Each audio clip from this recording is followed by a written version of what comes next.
आज आप समझेंगे राष्ट्रीय आय का लेखांकन, नेशनल इनकम अकाउंटिंग।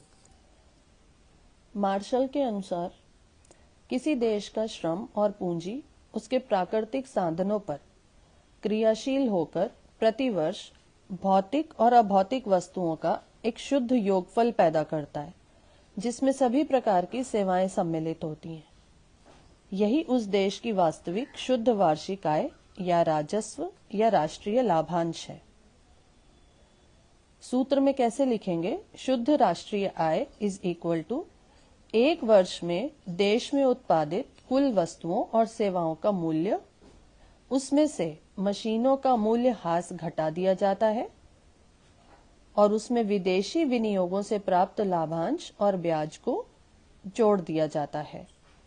मार्शल की परिभाषा की विशेषताएं हैं: राष्ट्रीय आय की गणना प्रति वर्ष की जाती है, कुल उत्पाद में से ह्रास व कच्चे माल पर किया गया व्यय घटा दिया जाता है, विदेशों से प्राप्त शुद्ध आय को राष्ट्रीय लाभांश में जोड़ा जाता है, पारितोषिक रहित व्यक्ति या परिवार की निजी सेवाओं को राष्ट्रीय लाभांश में नहीं जोड़ा जाता, निजी और सार्वजनिक संपत्ति से प्राप्त आय को भी राष्ट्रीय आय में नहीं जोड़ा जाता।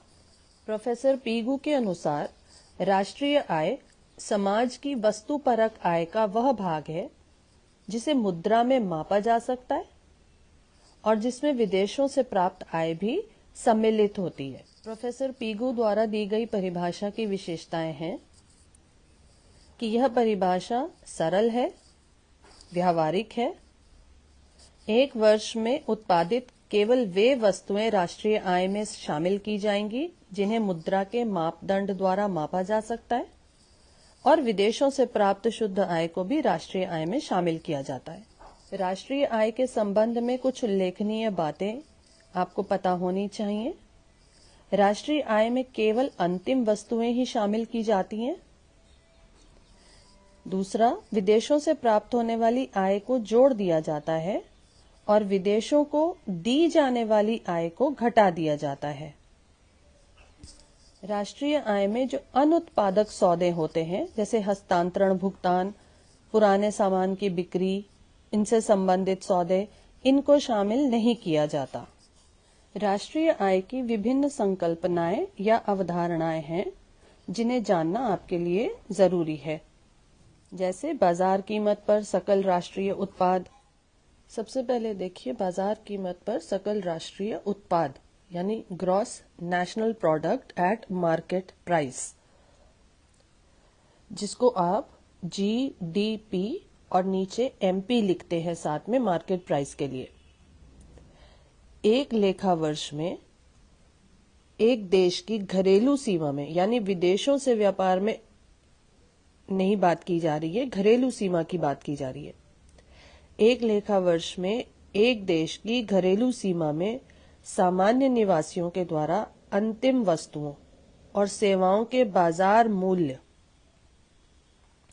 और जब आप इसमें विदेशों से प्राप्त शुद्ध साधन आय भी जोड़ देते हैं तो उसे बाजार कीमत पर सकल राष्ट्रीय उत्पाद कहा जाता है।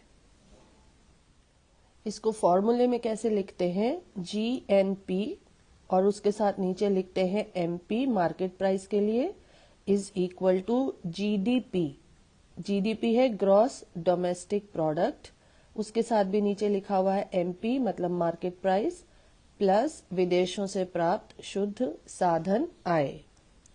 अब विदेशों से प्राप्त शुद्ध साधन आय क्या होती है? एक देश के सामान्य निवासियों द्वारा दूसरे देशों को अपनी साधन सेवाएं प्रदान करने के बदले में जो आय प्राप्त होती है, जो लगान, मजदूरी, ब्याज, लाभांश और इस देश की घरेलू सीमा में विदेशियों द्वारा प्रदान की गई सेवाओं के बदले में उन्हें जो दी गई आय है, उसके अंतर के बराबर ये विदेशों से प्राप्त शुद्ध साधन आय होती है। विदेशों से प्राप्त शुद्ध आय के घटक क्या है? कर्मचारियों की शुद्ध। अब समझिए बाजार कीमत पर सकल घरेलू उत्पाद gross domestic product at market price, जिसे लिखते हैं जीडीपी और साथ में एमपी, एक लेखा वर्ष में किसी देश की घरेलू सीमा में सभी उत्पादकों, सामान्य निवासी या गैर निवासी, सभी उत्पादकों द्वारा जितनी भी अंतिम वस्तुओं और सेवाओं का उत्पादन होता है, उनकी बाजार कीमत को जोड़कर उसे बाजार कीमत पर सकल घरेलू उत्पाद कहा जाता है। जीडीपी एमपी क्या हुआ? एक वर्ष में देश की सीमा में कुल उत्पादित अंतिम वस्तुओं और सेवाओं का मूल्य। इसकी क्या विशेषताएं हैं? इसमें केवल देश की घरेलू सीमाओं में उत्पादित वस्तुओं और सेवाओं को ही सम्मिलित किया जाता है। इसमें मूल्यह्रास का मूल्य भी शामिल होता है। इसमें केवल अंतिम वस्तु और सेवाओं के मूल्य की गणना की जाती है, मध्यवर्ती वस्तुओं के मूल्य की नहीं। इसके बाद के टर्म्स आप अगले वीडियो में समझेंगे।